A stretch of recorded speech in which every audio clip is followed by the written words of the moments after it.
Hiya there, Tom here. Okay, so Barry, here is the resistance training for wheelchair rugby.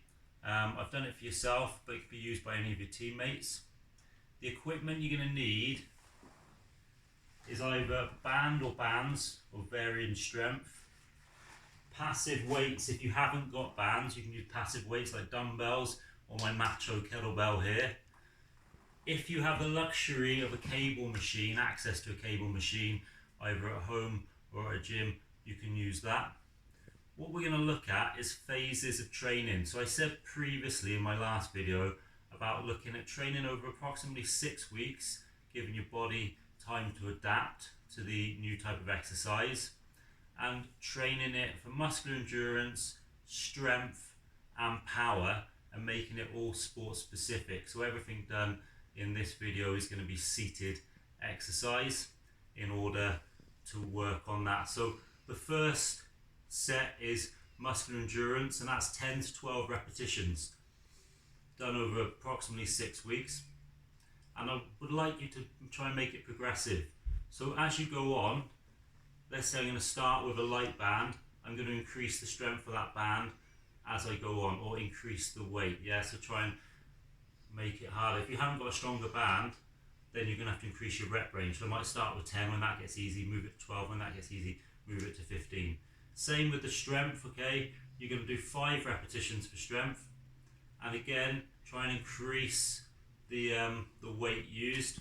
And the last one is power. So that's really our explosive stuff.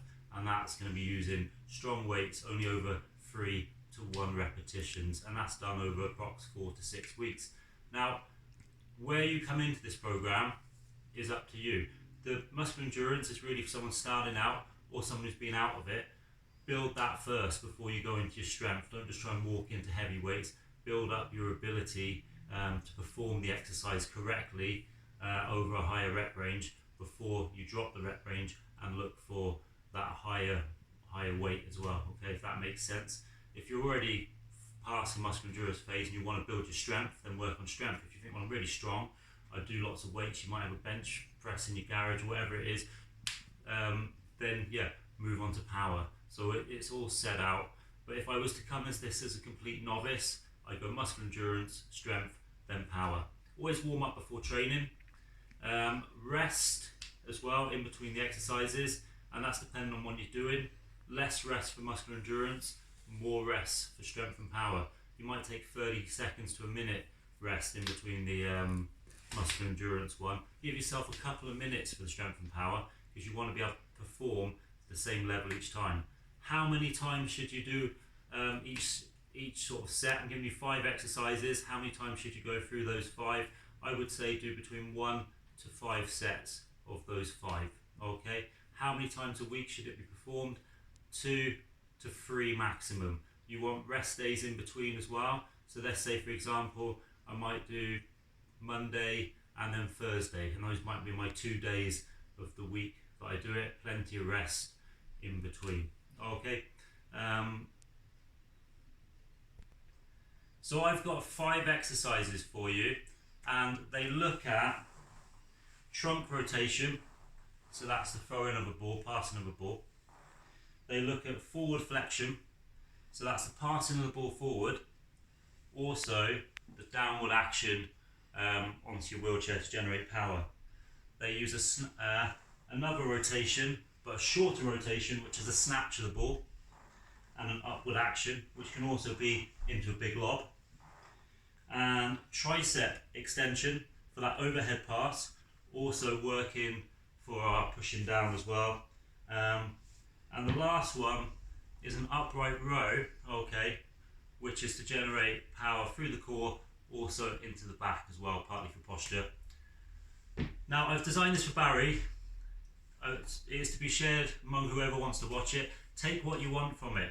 Now, I know not everyone will be able to do these exercises, and so I'm giving I'll give you as many options as possible. Yeah, because I know that not everyone's going to have core or as much core mobility. Your arm range movement might be altered through partial paralysis, okay, either through spinal injury, stroke, all those sort of things. So we'll look at alterations for that. Pain will come into it as well. Yeah, I know a lot of people probably have pain in their day-to-day lives. So it's where getting to the point of, is it beneficial to me, or is it just, painful? The general rule for exercise: don't train for injury, don't train for illness. But if you're living with something day to day, you might be in pain all the time anyway. So what I'd have to look at is acute pain, and by that what I mean is not that dull pain that's there. It's the pain that, say you do a sudden action and it's that's the pain we don't want. Those sudden spasms of pain that are inflicted due to said exercise. If you're unsure of any of these exercises, consult your consultant or primary carer, whether that's your whether that's your GP or a consultant. You can also go through it with Lyndon as well and see what you think's beneficial. You might already have your own program. You think, yeah, you know what, I'm happy with what I do. All right, but it's just a bit of food for thought. Okay, enough of me carrying on. Let's have a look at the exercises. Okay, so first exercise is trunk rotation.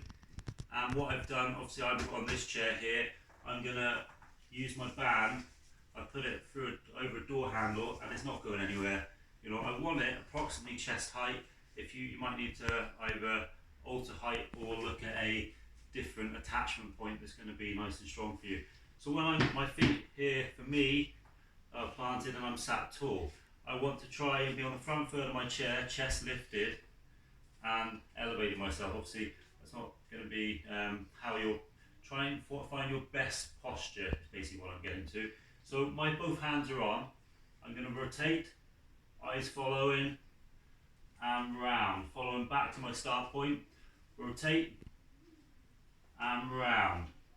For my 10 to 12 in muscular endurance, I'm going at a moderate to a reasonable pace, yeah, because I'm after that muscular endurance. I'm exhaling on the out. Eyes follow, just like they would a ball, yeah. So this is replicating that ball throw. I'm going to do my 10 to 12 one side, 10 to 12 the other. If I haven't got that at hand, I can use the passive weight, and again, I can extend it out to the side. If I had partial paralysis of one limb, so that limb's not going to move as well, yeah, I could take hold of it with the other hand or place on, okay, so I've got control of that now, and I'm going to take the limb with me on that rotation. We're also looking to gain as much mobility as possible.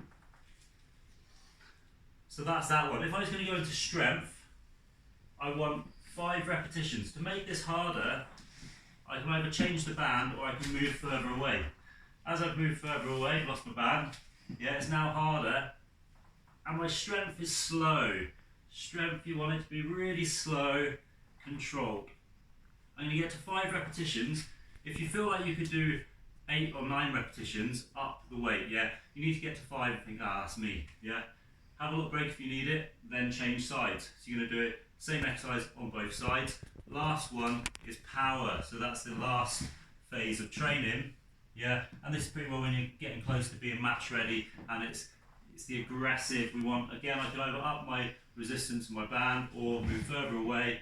Make sure that, always check your band before use as well, make sure there's no holes in it. And I want to be explosive on this. Up to those 3 repetitions and then relax. Okay? So that's trunk rotation, exercise 1.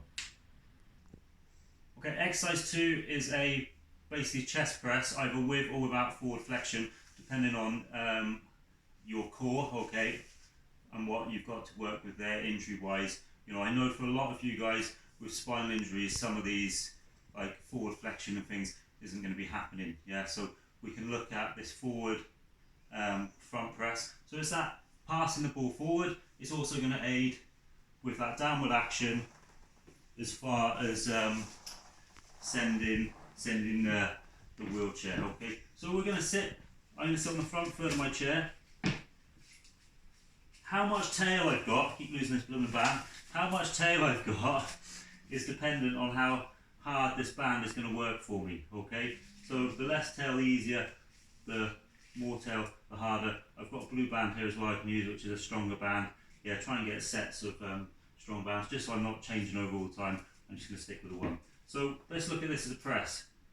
So I'm going to do my 10 to 12.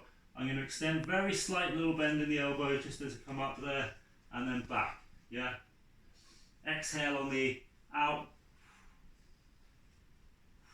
If you want to work on that forward flexion, then we're going to bring it out and then away, yeah? So that's generating that power on that throw. So the last thing coming out is the arms, in and back, out, in and back, okay? 10 to 12, and then you're into your next phase of training will be your strength. So if you're doing strength training, it's going to be 5 repetitions, slow. I'd have a little pause out there, and back. And the last one, power, okay, is going to be your 3 or less, and it's that explosive, like, aggressive, Again, as it gets easier, move it back down. Okay, so that's exercise number 2. One thing I didn't say, with the forward pass, if you're not going to use a band, you're going to have a passive weight. It's just the same, it's just that extension out. This will work the shoulders a lot, you'll feel that, okay, especially up on the deltoids there coming out, and you can do it. If you do go for that, just limit your range, because you don't want the weight too far away from your body, so just make it a very small out and in, because you don't want to put too much pressure on the lower back. Okay, just food for thought there. Okay, so exercise number 3 is going to be a sword raise. It's very similar, it's a trunk rotation, and it's basically getting the ball low and pulling it away, yeah? So it's either you've snatched the ball, you've got the ball, or you've started low and you're going for a high toss with it. So that's the practical application of it. How we're going to perform it, we need a low point to put either the band on. So I've got to use this chair here. Okay, this is my attachment point. If you've got a low point on your chair, you can put it on. Ideally, it needs to be quite close to the hip. Mine's a bit too far away. And I'm going to start with it low. I'm holding it, it's called a sword raise, because I'm holding it grip, thumb over thumb, okay, thumb on top. Again, if one hand is passive and needs, or partial paralysis and needs a bit of help, then you can grip it to help it through. Otherwise, have one over the top, and it's that extend away. So it's a moderate to quicker pace for muscular endurance. Exhale on the up. 10, use a harder band to make it harder as you go on over the coming weeks. Strength, slow control, pause, and down. Yeah, less reps, but a harder, heavier weight. And the last one is the power, explosive. This can either be done with your dumbbell or your kettlebell, up, and you're coming across the chest, start at the hip, belly button, shoulder, and out. So it's that, following that same trajectory, either that tear or that top sort of throw away from your overhead pass. One thing I haven't sort of gone over, if you have got a cable machine in your garage or to a gym where you can just select the weight and you can select how high the cable is, you know, you have it at about hip height and coming up and across with it. Okay, so that's exercise number 3. Okay, so exercise number 4 is that tricep action, that overhead pass, okay, which is also going to help you as far as using the wheelchair itself goes, yeah. So we're here, your game is going to be tricep heavy, obviously.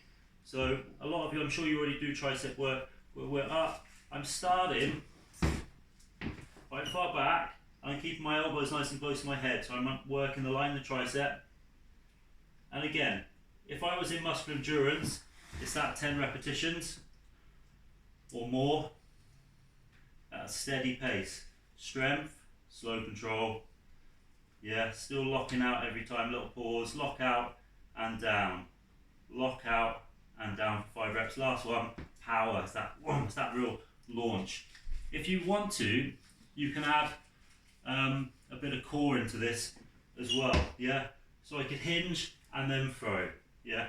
My chair is lifting there, so you might need an anchor, or in your own chairs, obviously that will be happening, you know, if it's nice and weighted, so you won't have to worry so much about that. But it's that forward and up and back, forward and up and back. So if you have got the ability to add a little bit of forward flexion, you can add it. Yeah, it's more realistic. If you had the ability for forward flexion, you would use it to generate power in that pass. So that's exercise number 4. Little mention, exercise number 4, if you are going to do with a passive weight, then it's just going to be the tricep extension with that passive weight. If you've got access to a cable machine, yeah, and you can use the, I can't remember the name of it, but the one where it's like 2 ropes, and you have that behind you, and you do it with the 2 ropes, okay, we'll get the weight further down. Okay, final exercise, number 5, might not be beneficial for everyone or that achievable for everyone, so any that aren't working for you, just sack them off. And it's an upright row. So at my anchor point, I'm going to use my feet here. Okay, if you might have a bar or something to attach low down, if you can, you're going to hinge forward. I'm going to take the band up and eat it up with my hands till my hands are nice and straight. From there, I'm bringing up and I'm squeezing my shoulder blades and back down. Squeeze and down. Squeeze and down. Squeeze and down. I want to make myself as long and elongated as possible. My eyes are forward, my chest is lifted. Okay. If you want to, you can add an upright, you can add some trunk into it. Alternatively, use a passive weight. I'm there, I'm up and I'm back down. I'm up and I'm back down. And with the passive weight, you can take it pretty well into your sternum. Same rules apply, 10 to 12 repetitions for muscle endurance, 5 repetitions for strength, and 3 to 1 for explosive for power. Okay, so those are your 5 exercises. You know, take them or leave them, and they're there hopefully to help generate power. Again, make your training progressive. Ideally, think of yourself, you know, you are an athlete, so you need to be looking at it progressively to perform, to increase your performance as you go on. You might at the start of this get a ball, see how far you can throw it. Yeah, at the end of 6 weeks, mark it out again, see how, if it's increased your ability with that trunk rotation from doing some resistance work to throw the ball, stuff like that. How you perform the exercises, you might do it as a circuit. You might go literally 1, 2, 3, 4, 5, one after another, have a break, and then do it again. You might want to rest in between. For the muscle endurance, less rest. If you're doing the muscle endurance, you pretty well roll through all of these, yeah, one after the other. So do one side, then the other side. That's exercise 1, trunk, okay. Forward flexion, do those. Then onto your sword raises, 10 one side, 10 the other. Then straight up to your tricep extensions, finish on the row, take a minute off, do it again, yeah? Maybe aim 1 to 5 sets depending on, you might keep the weight the same over the weeks, just increase the sets so your muscle endurance is improved. Have a stretch out after all sorts of training, warm up, stretch as well afterwards, so you're good to go for your next session. When you're going into your strength and your power, that's when you want to give yourself more rest. So you might still do it as a circuit, you might not, but give yourself 2 to 3 minutes rest if you do it as a circuit, or even in between each exercise, you might do the trunk rotation one side, have a little break, trunk rotation the other, then have 2 minutes off, yeah? Then do your forward pass or your forward press or a bench press, whatever it is, take 2 minutes rest, yeah? 2-3 minutes, then go again, yeah? Alright guys, hope that all makes sense. Cheers.